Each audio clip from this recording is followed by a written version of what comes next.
एक बच्चा लॉ की डिग्री लेता है और सपना देखता है जज बनने का, लेकिन सपने और हकीकत के बीच में खड़ी कर दी जाती है 3 साल प्रैक्टिस वाली दीवार। पहले क्या था, लॉ की डिग्री ख़त्म और सीधा जुडिशल सर्विसेज एग्ज़ाम के लिए आप एलिजिबल। लेकिन मई 2025 में माननीय उच्चतम न्यायालय ने ऑल इंडिया जजेस association versus union of India में साफ कहा, पहले कोर्ट देखो फिर कुर्सी पर बैठो। मतलब लॉ की डिग्री लो, बार काउंसिल में इनरोल हो, 3 साल वकालत करो और तब आपको जज बनने का हक मिलता है। तर्क क्या था कि बेहतर जजेस चाहिए, ग्राउंड रियलिटी समझने वाले जजेस चाहिए। लेकिन सवाल ये है कि क्या ये दीवार आज भी सबके लिए बराबर ऊंचाई की है? जनवरी 2026 सुप्रीम कोर्ट में एक नई याचिका आती है भूमिका ट्रस्ट की। कहते हैं पर्सन्स विथ डिसेबिलिटीज़ के लिए नियम पनिशमेंट बन गया है। क्यों? क्योंकि सीनियर एडवोकेट्स जो हैं वो पीडब्ल्यूडीज़ को हायर ही नहीं करते।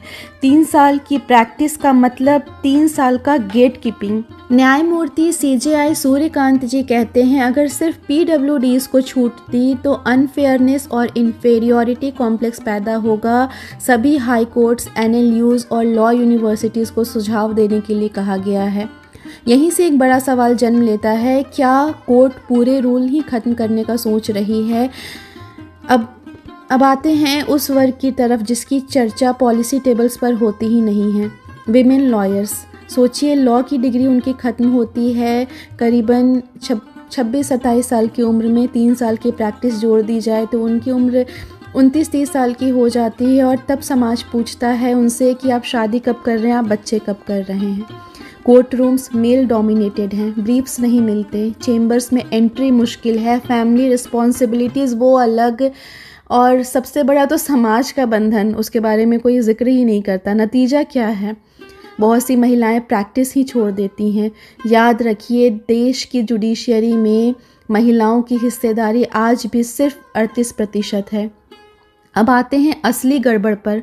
सर्टिफिकेट्स, जिनके कनेक्शंस हैं उन्हें 3 साल की फेक प्रैक्टिस सर्टिफिकेट मिल जाती है, और जिनके पास कोई जान पहचान नहीं, first generation lawyers, economically weak background, वो सच में कोर्ट के चक्कर काटते हैं बिना पैसे, बिना मेंटोरशिप, बिना गारंटी। तो नियम किसे रोक रहा है और किसे बाईपास करने दे रहा है?